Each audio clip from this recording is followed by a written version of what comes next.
Good afternoon, everybody. It is your favorite aspiring revolutionary here, a wandering author, reminding you that we are all the authors of our own lives. As always, my message remains the same: spend less, live more, earn your freedom with frugality.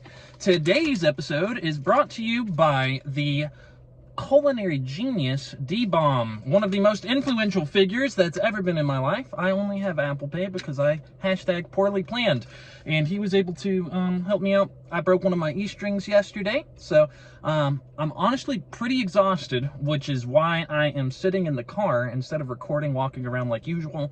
Plus, today's topic is going to be a little bit more something I wanted to be able to sit in the car and talk about.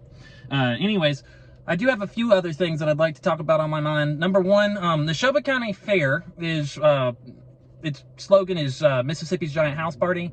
And being here, I used to come as a child, and now it's about 10 years later.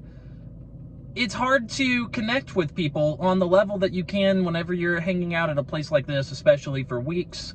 There's just an issue in our culture where there really is not a sense of community in many places, and I think that needs to change, and at least Neshoba County Fair is doing something, even if it's only for 1 week out of the year.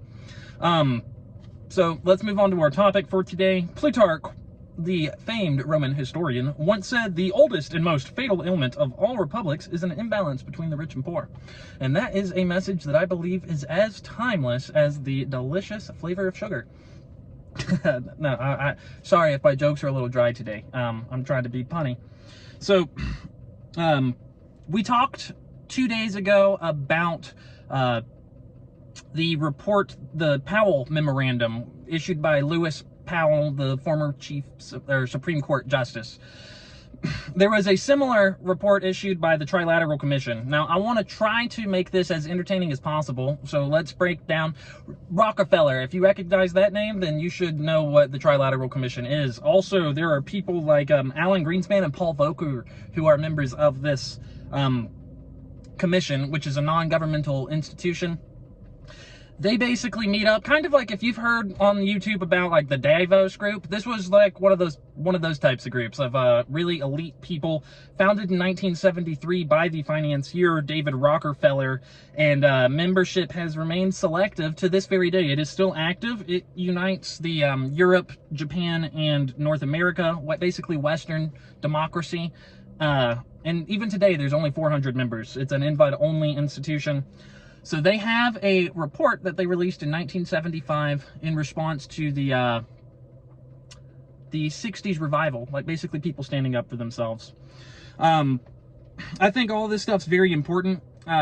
Again, my brain is a little scrambled today. I played about 8 hours of guitar on and off, not totally straight. My wrist would not be able to handle that. But the Trilateral Commission hailed from all major Western power centers, and they issued a report on the governability of democracies. I'll drop a link in the description if you actually want to read it, but here's like a quote. "The expansion of participation throughout society was reflected in the markedly higher levels of self-consciousness on the part of blacks, Indians, Chicanos, whites, ethnic groups, students, women, and minorities, all of whom became mobilized." Again, this is in reference to the 60s, whenever everybody was, starting to feel the free love spirit, starting to stand up for themselves. Powerful people noticed, and they did respond. Here's another direct quote. "Previously passive or unorganized groups in the population embarked on a concerted effort to establish their claims to opportunities, positions, rewards, and privileges which they had not considered themselves entitled to before." Now again, this report is intentionally made to sound difficult to understand. So let me break that down for you again. Link in the description. They're saying that people who used to not stand up for themselves started to stand up for themselves. And they say that people no longer, this is another quote, "people no longer felt the same compulsion to obey those whom had previously considered superior to themselves in age, rank, status, expertise, character, or talents. Also, hierarchy, expertise, and wealth, all three came under heavy attack." Again, trying to parse this as much as I can for you guys. What they're saying is people started to question hierarchy and authority. I mean, it's prevalent in all of the music and cultural icons from back then, and people in powerful positions noticed, and it made them afraid. I mean, as it should have been, because power in general, for any human, once you have it, there's an evolutionary advantage to being selfish. That was a thought that I had recently. And then we'll end with the last quote from this. Our analysis suggests that some of the problems of governance in the United States today stem from an excess of democracy. Needed instead is a greater degree of moderation in democracy. Again, so we had very powerful Rockefeller, Alan Greenspan, Paul Volcker, people that end up in positions of actual control, where the real power, like the kind of power that very few humans ever get to wield in their lives. And this is what they thought. And again, check the link in the description if you really want to read all of this. I recommend it. Always double check your facts and sources. So again, I skipped the Neshoba County Fair facts for the day. My broken B string really scrambled my head. Also, the lack of sleep. So, in 1903, the Neshoba County Fair, which this right here is the parking lot, by the way, guys. I mean, the public parking lot. But the fair, they started off by being like an expo where people like competed. They still have the exhibit hall, but nowadays it's like I always tell my friends it's basically a redneck festival where instead of like EDM music and tents, people stay in cabins and they listen to southern rock and country music. In other words, hashtag must attend. Last night I got to karaoke and I sang the song Other Side. How long will I slide? That's why I almost exclusively play guitar instead of singer-songwriter. Still had a great time. Everybody over there was super lovely. Really thanks to my grandma's friend who invited me over there. That was a huge, that was a lot of fun.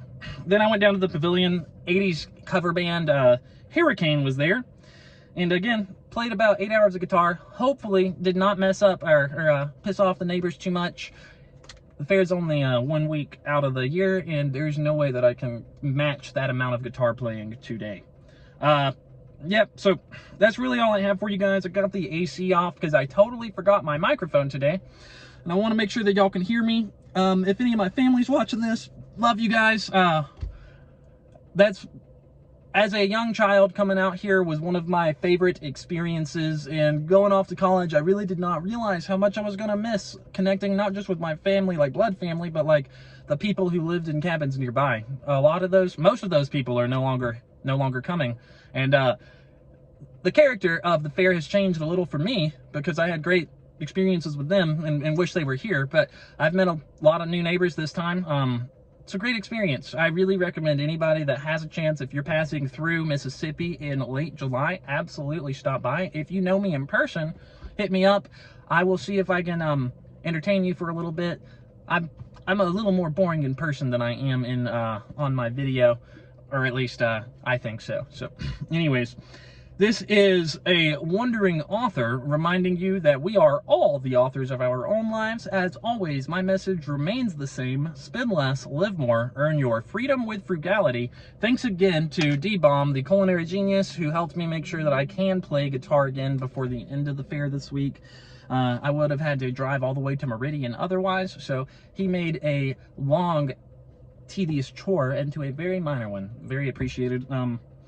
What are you guys doing in order to inspire, uplift, and empower your communities today? Because this world isn't changing unless we all do our part, and you can count on me to do mine daily. Until next time, I love you guys.